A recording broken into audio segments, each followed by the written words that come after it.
골로새서 3장 12절부터 17절 말씀 교독하십니다.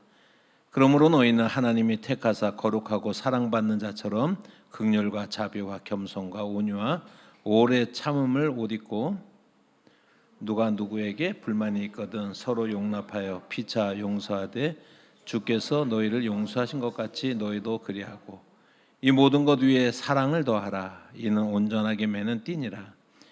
그리스도의 평강이 너희 마음을 주장하게 하라. 너희는 평강을 위하여 한 몸으로 부르심을 받았나니 너희는 또한 감사하는 자가 되라.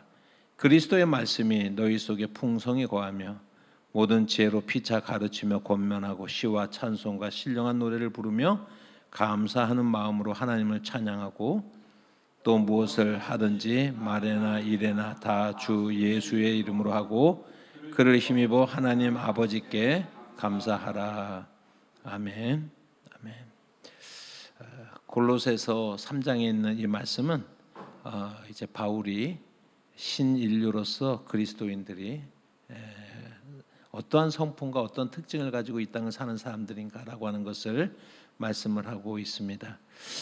신인류라고 하는 것은 우리가 그리스도의 피로 말미암아 새로 지음을 받았다라고 하는 것은 단순히 조금 더 좋아지는 개선의 사람들이 아니라 완전히 새로운 형태의 이제 인류가 되는 것을 의미합니다. 그래서 아주 정확한 비유는 아니지만은 호모 에릭투스에서 호모 사피엔스가 되는 것처럼 그렇게 우리가 예수 그리스도 안에서 신인류가 된다라고 하는 그런 의미를 가지고 있는데 그 신인류는 하나님께서 특별히 택하신 사람들이고 또 하나님께서 거룩하게 하신 사람들이고 사랑을 베푸셔서 만드신 사람들이다라고 할 수가 있습니다. 골로새서 3장 12절 말씀을 보시면 그러므로 너희는 하나님이 택하사 거룩하고 사랑받는 자처럼 이렇게 말하고 있습니다.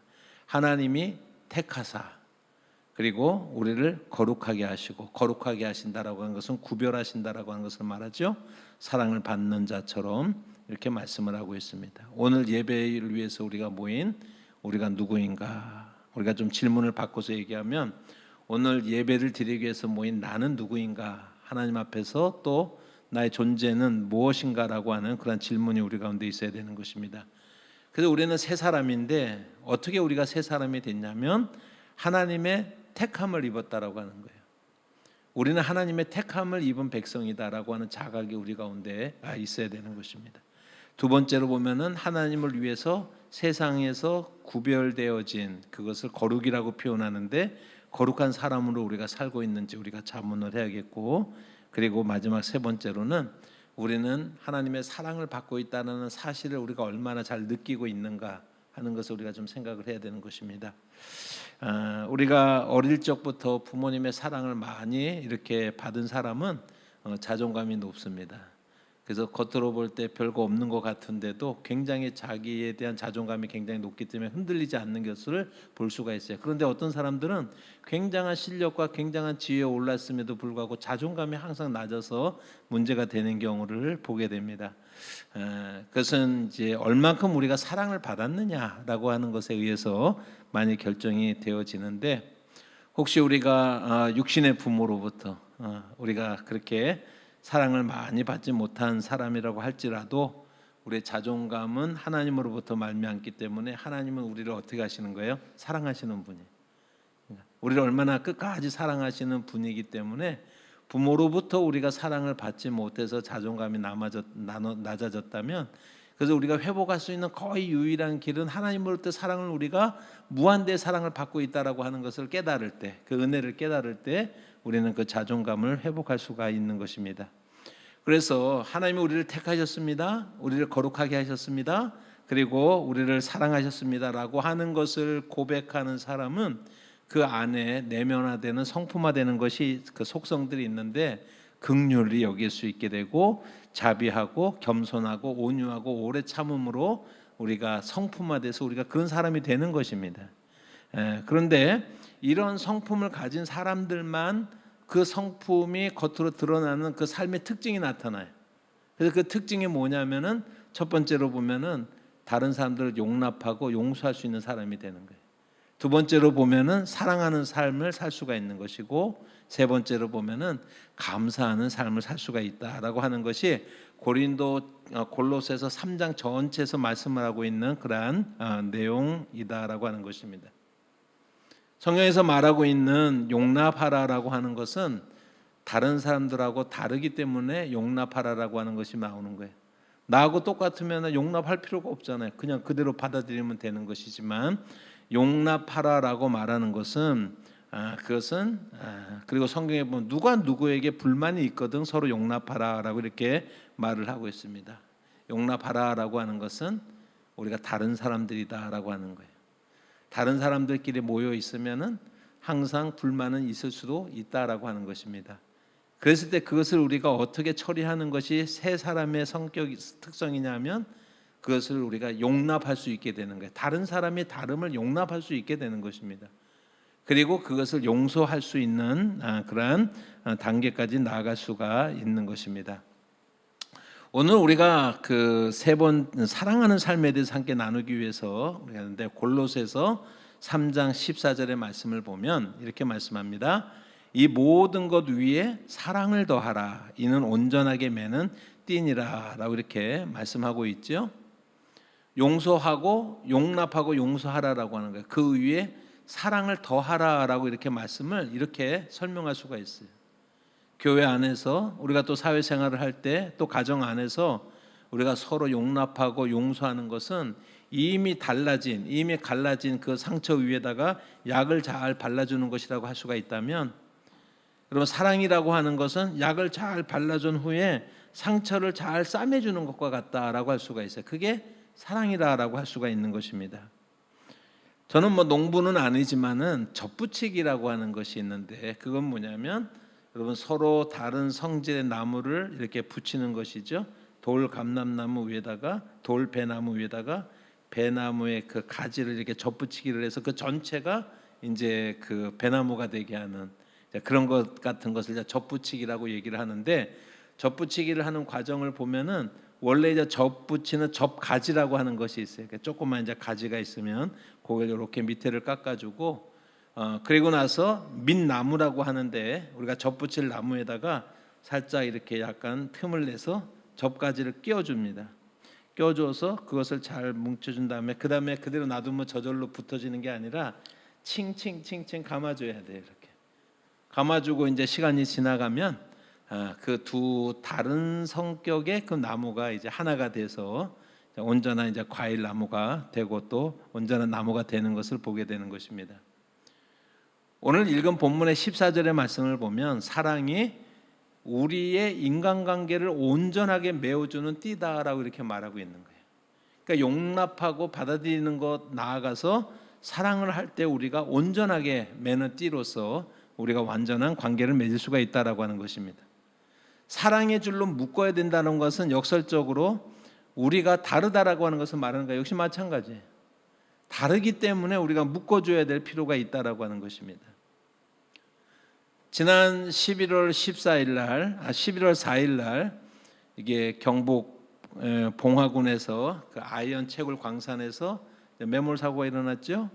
그래서 이제 매몰되었던 이제 광부 2명이 마지막에 221시간 만에 이제 살아났잖아요, 그죠? 그래서 구조가 돼서 얼마나 많은 국민들이 참 이렇게 그 이태원의 그런 비극 가운데서 그래도 한 줄기 마음을 따뜻하게 하는 그런 소식이었지 않습니까? 이제 극한의 상황에서 그들이 함께 커피 믹스 커피를 이렇게 나눠 먹었다라고 그렇게 이야기하잖아요. 그래서 그 다음에 보니까는 그 커피 믹스 회사의 주가가 많이 올랐다라고 신문에 이제 보도되는 것을 본 적이 있습니다, 뉴스에서. 저는 이제 미국에서 카페를 하면서부터 이제 커피 맛을 조금 배우게 돼가지고 그 다음부터 거의 믹스 커피를 안 먹는데, 이번에 이제 믹스 커피를 제가 사면 했어요. 그래서 앞으로 한번 이제 좀 먹어야겠구나, 믹스 커피도 사람을 살리는 믹스 커피. 그랬는데 그래서 한번 먹어봤더니 달기는 달고 맛있긴 맛있더라고. 단 게 맛있는 거예요. 역시. 제가 이제 왜 그 이야기를 하냐면은 2002년도 7월 24일 날 미국의 펜실베니아 주에 그 소머셋 그 카운티에 있는 그런 곳에 이제 퀘크릭이라고 하는 그런 이제 그 석탄 광산이 있었는데 그 광산이 이제 매몰 사고가 일어났어요. 그래서 옆에 이제 폐갱도가 있었는데 거기에 물이 가득 차 있었는데 그것이 무너지면서 급속도로 이제 그 물이 이제 그 갱도 안을 덮어가지고 굉장히 위험한 상황 속에서 광부 9명이 100m 그 지하에 매몰되어지는 그런 사고가 있었습니다. 사고가 나자마자 미국이니까는 아주 급하게 150명의 구조대들이 조직이 돼서 즉각 출동을 했는데 차광기가 고장이 됐어요. 여기 보시면은 저기 노란 그 이제 고기가 사람이 나오고 있는 모습이 그만한 구멍을 파서 이제 그 차광기로 이제 구멍을 뚫어야 되는데 차광기가 고장 나갔고 18시간이나 지체를 하게 된 거예요. 시간과 필사적인 그런 경주를 벌리면서 구조 작업이 진행됐습니다. 그리고 77시간 만에 이 9명의 광부들이 모두 무사하게 구출이 되는 일이 있었습니다. 미국 국민들이 감동한 것은 그 다음 이야기 때문에 그랬는데, 그럴 때 원래 이 탄광에 그 소머셋 카운티에 있는 아주 조그만 그 작은 마을은 별명이 있었는데 늘 성경을 손에 들고 다니는 사람들이라고 하는 별명이 있을 정도로 마을 사람들이 거의 전부가 신앙생활에 굉장히 열심인 이제 그런 곳이었어요. 미국의 이제 그 중부나 남부 지역에 아주 시골 지역으로 가면 이제 그런 데 얼마든지 가능하지 않습니까? 사진에서 보는 것처럼 이런 사고가 일어난 후에도 사고의 그 현장에 저기 이렇게 써놨죠. 하나님 정말 우리를 도와주고 그 마이너들을 그 이제 광부들을 구해달라고 하는 그 알림판을 붙이면서 그러면서 매일 그 사람들이 모여서 기도하고 또 구조대가 잘 활동할 수 있도록 적극적으로 협력을 했습니다. 그런데 이 사건에 있어서 진정한 주인공들은 누가 뭐라고 그래도 그 생존한 9명의 광부들이었어요. 그들에게는 살아남은 사람들에게는 스토리가 있는 것입니다. 이들이 처음에 매몰됐을 때 살 수 있다라고 하는 희망조차 희미한 그럴 때에 이 사람들은 놀라운 동료애로 뭉쳐져 있었다라고 하는 것을 발견했어요. 그들의 고백을 통해서 알려졌습니다. 이 사람들은 처음에 매몰됐을 때 함께 모여서 손을 잡고 기도하면서 이렇게 기도했습니다. 하나님, 우리가 죽어도 같이 죽고 살아도 같이 살기를 원합니다 라고 그렇게 기도를 했습니다. 사흘 동안에 그들은 아주 적은 양식이 있었을 뿐이지만 그것을 서로 이렇게 나누면서 항상 저체온증을 예방하기 위해서 그 체온을 잃지 않기 위해서 몸을 웅크리고 서로 껴안고 그렇게 생활을 했습니다.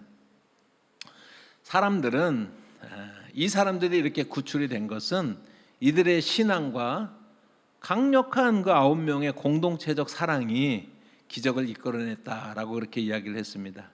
그런데 이 모든 감동적인 이야기를 가장 감동스럽게 만드는 그러한 한 이야기가 있는데 그것은 뭐냐면 이 9명의 사람들이요, 지금 이제 물이 막 쏟아져 나오면서 물에 이렇게 수장될 가능성이 이렇게 많은 그런 위급한 상황이었거든요. 그런데 자기네들이 익사하더라도 떠내려가지 않도록 하기 위해서 가더라도 시체가 같이 발견되게 하기 위해서 9사람의 광부가 서로 줄로서 몸을 창창창 감은 거예요. 9명이 서로 감은 것입니다. 그리고 이 사람들이 다 유서를 써가지고 그 유서를 도시락통 안에다가 집어넣은 다음에 그 유서를 넣은 통도 자기네들이 9명의 묶은 끈으로 그것도 다 돌돌돌돌 그렇게 이제 감았습니다. 이 이야기가 나중에 전해지면서 그 미국의 많은 국민들의 마음을 이렇게 심금을 울렸던 그런 사건이었습니다. 9명의 광부를 하나로 묶었던 그 끈이야말로 진정한 의미의 사랑의 끈이다라고 할 수가 있어요. 우리에게 필요한 것은 우리가 하나다라고 하는 거예요. 우리가 공동체다라고 하는 거예요. 지금 우리 앞에는 죽음의 위기가 닥쳐져 있지만 우리는 같이 살아도 같이 살고 죽어도 같이 죽겠다라고 하면서 그들은 자기의 몸을 그 끈으로 묶어냈다라고 하는 거예요. 사랑의 끈이라고 할 수가 있는 거죠. 그 가운데서 공동체는 온전히 될 수가 있다라고 하는 것입니다. 골로새서 3장 11절 말씀을 보면 거기에는 헬라인이나 유대인이나 할레파나 무할레파나 야만이나 스구디안이나 종이나 자유인이 차별이 있을 수 없나니 오직 그리스도는 만유시요 만유 안에 계시니라 말하고 있어요. 우리 10절에서 신인류라고 하는 이야기를 제가 말씀을 드렸는데 여러분, 예수 그리스도의 피로 세워진 신인류인 우리들은 헬라인이나 유대인이나 차별이 없어요. 상관없다라고 하는 거예요. 이 사람이 예수를 믿기 전에 종이었느냐 자유인이었느냐라고 하는 것은 아무 상관이 없다라고 하는 거예요.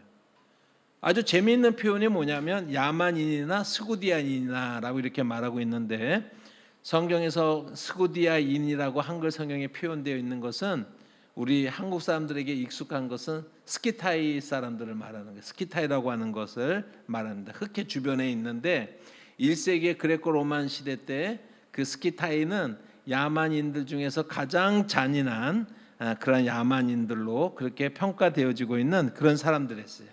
야만인들 중에서도 가장 저열한 야만인. 여러분, 야만인이나 가장 저열한 야만인이나라고 말하는 것은 뭐냐면 그 사이에도 차별을 두고 있는 거예요. 예를 들어서 아파트 80평에 사는 사람과 20평에 사는 사람의 아이들이 서로 안 어울린다면서요. 근데 임대 아파트를 사는데 임대 아파트 30평이냐 20평이냐 가지고 또 갈라지는 거나 마찬가지예요.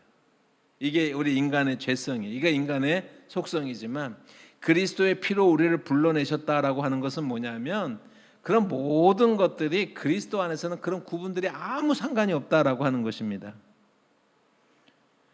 예수 그리스도의 복음 안에서 아름다운 공동체를 이뤘다라고 하는 초대교회조차도 이렇게 다른 사람들이 있었고 적대적인 관계는 늘 있어 왔다라고 합니다. 여러분, 그러나 그들은요 그 가운데서 용납하고 용서했고 사랑했고 그리고 감사하는 그 사랑의 줄로 하나 되는 그런 삶을 살았습니다. 여러분, 오늘 우리 교회에 우리 현재 우리의 모습 속에서도 우리가 고백해야 되는 것은 우리가 다 다른 사람들이다라고 하는 거예요.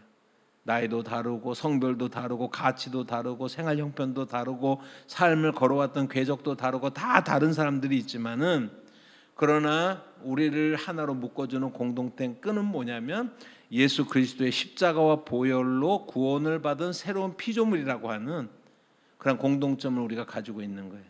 그리고 사실은 교회 안에서는 그 공통점이면 되는 거예요. 그 공통점을 우리가 가지고 있느냐라고 하는 것입니다.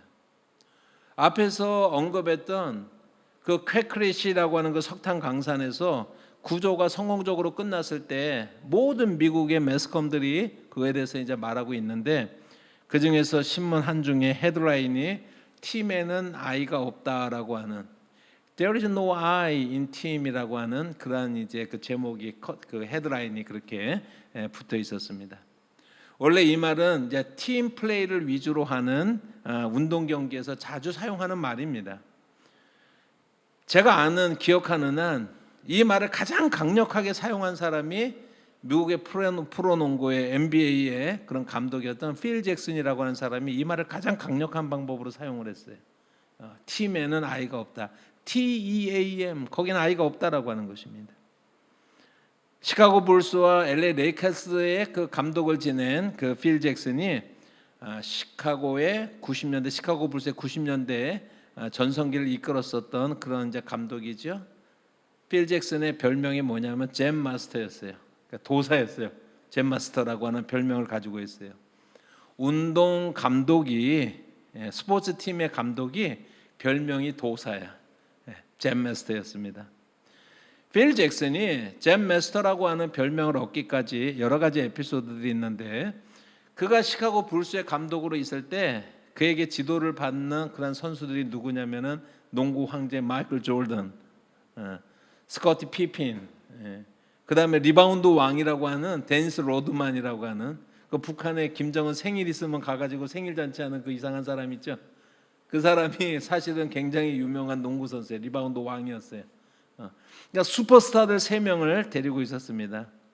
필 잭슨이 그 팀을 지도하면서 가장 신경 써야 되는 것이 뭐냐면 실력을 향상시켜주는 것이 아니라 이미 실력이 탑 클래스에 오른 그 3명의 슈퍼스타들을 어떻게 조화롭게 하느냐 하는 것이 관건이었어요. 이 사람. 그것에 성공을 했고 90년대만 NBA 농구에서 시카고 불스가 6개의 트로피를 가져갑니다. 챔피언십 트로피를 가져갑니다. 그때의 필 잭슨이 가장 자주 사용했었던 말이 뭐냐면 바로 팀에는 아이가 없다. 오직 윈에만 아이가 있다라고 하는 것입니다. There is no I in team, but there is I in win이라고 이렇게 얘기를 한 것입니다. 팀에는 I가 없어요. 팀이 무너졌는데 나라는 것이 무슨 의미가 있느냐라고 하는 거예요. 팀이 졌는데 내가 무슨 의미가 있겠냐는 거예요. 나라고 하는 것은 오직 팀이 이겼을 때만 의미 있는 것이 되는 것입니다. 월드컵 축구를 지금 하고 있죠. 이번에는 변화가 이변이 많이 일어나고 있어요. 언더독들이 강팀들을 최고의 강팀들을 막 무찌르는 일들이 우리나라도 이제 16강에 포르투갈을 무찌르고 올라가지 않았습니까? 여러분 경기를 본 사람들은 알겠지만은 우리 한국 선수들 한 사람 한 사람이 나로 뛰는 사람이 아무도 없어요. 팀으로서 뛰니까 팀으로서 뛰었을 때 이겨낼 수가 있었다라고 하는 것입니다. 필 잭슨이 이런 말도 남겼는데 목사님이 한 설교가 아니고 필 잭슨이 한 말인데 여러분 사랑이라고 하는 것은 한 팀의 마음가짐을 다시 잡고 그들을 하나로 단합하게 하는 원동력이다라고 이렇게 말했어요. 사랑이라고 하는 것은 그들의 한 팀의 마음가짐으로 팀워크로 다시 그들을 단합하게 하는 원동력이라. 무엇이요? 사랑이. 오늘 우리 가운데 필요한 것이 그 사랑이에요. 그 신뢰예요. 믿어주는 것이 필요한 거예요. 사랑이 필요하다라고 하는 것입니다. 이것이 우리 교회가 되기를 축복합니다. 골로새서 3장 15절 상반절에 있는 말씀을 보시면 그리스도의 평강이 너희의 마음을 주장하게 하라. 너희는 평강을 위하여 한 몸으로 부르심을 받았나니 말씀하고 있어요. 평강이 너희 마음을 뭐하게 하라고요? 주장하게 하라라고 이렇게 말을 하고 있습니다.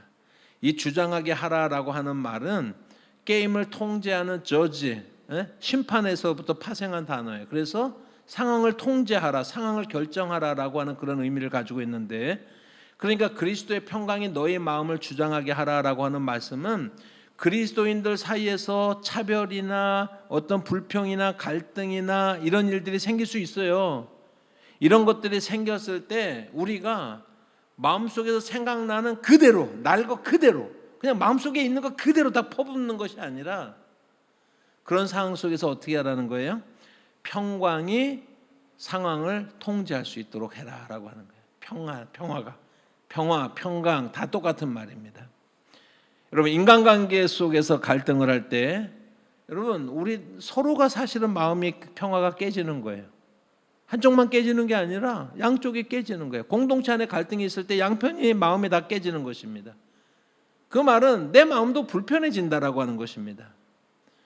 여러분 하지만 우리가 성숙한 그리스도인으로서 우리는 그리스도 안에서 새로운 피조물이야, 새 사람이야 라고 하는, 새로운 인류야라고 하는 고백이 있는 사람들이라고 하는 것은 갈등이 공동체 내부에서 내 마음을 깨트리도록 내버려 두지 않는 거예요. 그런 상황이 그렇게 되도록 내버려 두지 않는 거예요. 상황을 컨트롤하는 거예요. 무엇으로요?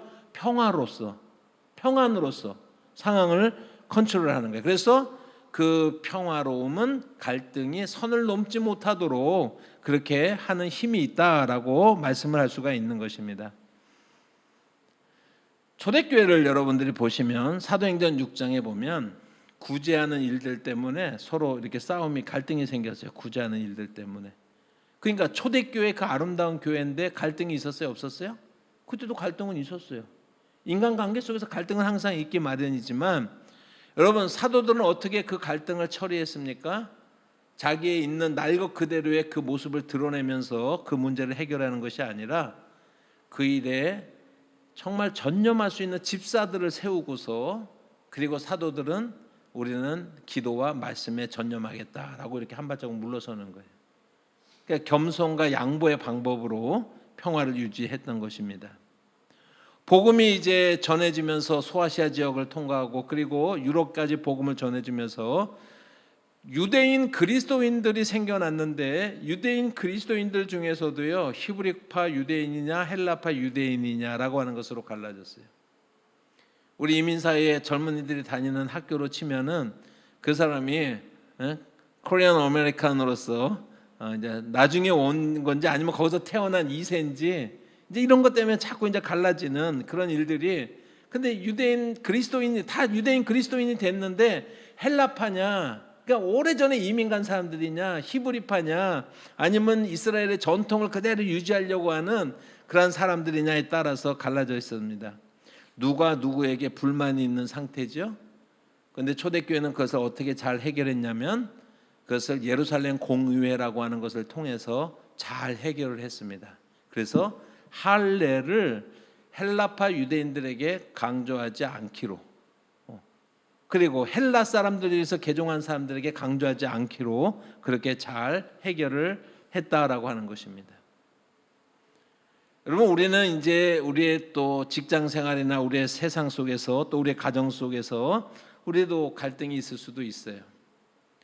그럴 때 우리가 항상 우리 자신을 돌아보는 방법이 있습니다. 호세아서 11장 1절부터 3절까지 말씀을 한번 읽어보면, 이스라엘이 어렸을 때 내가 사랑하여 내 아들을 애굽에서 불러내었거늘 선지자들이 그를 부를수록 그들은 점점 멀리하고 바알들에게 제사하며 아로새긴 우상 앞에서 분향하였느니라.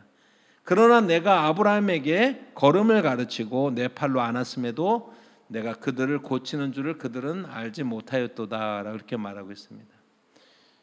하나님께서 이스라엘이 어렸을 때, 비유로 말하자면 그들 애굽에서 불러냈어요. 그러니까 애굽에서 막 불러냈을 때 이스라엘은 그냥 어린애 상태였습니다. 천지를, 방향을 구분하지도 못하고 그저 이제 배만 채우면 되는 그런 어린아이의 상태였다라고 호세아서에서는 그렇게 표현하고 있는 것입니다. 그러나 어린아이들을 하나님께서 불러다가 걸음을 가르칩니다. 품에 안아서 사랑을 해주면서 먹을 것을 가져다 주었습니다. 죽을 고비가 있을 때, 병 들었을 때 그들을 고쳐주었고 그들과 함께 잘해서 그들이 이제 성인이 됐어요. 그런데 성인이 되고 나서 그 이스라엘이 하나님의 사랑을 잃어버렸다라고 하는 거예요. 여기에서 얘기하는 하나님의 사랑을 다 잊어버렸어요. 하나님이 품으려고 하면 품으려고 할수록 더 멀리 도망가는 거예요. 선지자를 통해서 돌아오라고 그렇게 초청을 하면 할수록 그들은 더 반항하는 거예요. 우상을 섬기고 이방 신들을 섬기고 그렇게 그들이 살아가는 그런 상황이다라고 호세아서가 지금 그렇게 말씀을 하고 있어요. 그럼에도 불구하고 하나님께서 이스라엘 백성들에게 놓치지 않는 것이 하나 있습니다. 그게 호세아서 11장 4절 말씀입니다. 4절 말씀을 읽어보면, 내가 사람의 줄 곧 사랑의 줄로 그들을 이끌었고 그들에게 대하여 그 목에서 멍에를 벗기는 자같이 되었으며 그들 앞에 먹을 것을 두었노라. 사람의 줄 곧 사랑의 줄, 말이 좀 이상하죠. 이제 원어로 직역하다 보니까 이제 이런 번역이 나오는데, 의미가 뭐냐면, 여러분 노새나 말을 끌 때 고삐를 만들고 줄을 이렇게 갖죠, 그죠? 그리고 소 같은 경우도 고삐를 만들어 놓고 줄을 붙잡고 있죠. 그거는 왜 그 줄을 만드는 거예요? 통제하기 위해서. 그 짐승의 주인이 그 상황을 통제하기 위해서 줄을 만들어서 이렇게 하는 거잖아요, 그죠? 그런데 여기서 말하는 것은 하나님께서 이스라엘 백성과 하나님 사이에 끈으로 줄로서 연결을 시켜줬는데 그 줄은 통제하기 위한 줄이 아니다라고 하는 것을 이야기하기 위해서 이렇게 얘기하는 거예요. 그래서 다른 번역서들로 성경을 읽으면 인정, 사람의 정이 있죠. 인정의 끈과 사랑의 띠로 그들을 이제 묶었다라고 이렇게 말씀을 하고 있어요. 그러니까 하나님과 우리 사이에 사랑의 끈으로 묶여 있다라고 하는 것입니다. 사랑의 줄로 하나님께서 우리를 묶어두셨다라고 하는 것입니다. 여러분들 미국에서 디즈니랜드라든지 아니면은 시월드라든지 이런데 팀파크에 이렇게 가보게 되면 공원에서 이제 저도 아이들 어렸을 때 그랬었는데 너무 많은 사람들이 있으니까는 애 잊어버릴까봐 그게 제일 지금 걱정이에요. 너무 많은 사람들이 모였으니까. 그때 우리 어떻게 해요? 팔에 이렇게 딱 양쪽에 연결시키죠. 그래서 아기가 저기 멀리 가도 어떻게 줄이 쫙 풀어지면서 멀리 가도, 그러니까 줄로 묶여 있잖아요, 그죠? 그러니까 애들이 어디가 있는지 우리 금방 알고 안전하게 그 팀파크에서 부모가 안전할 수 있는 그러한 방법이다 하는 것을 우리가 생각하지 않습니까?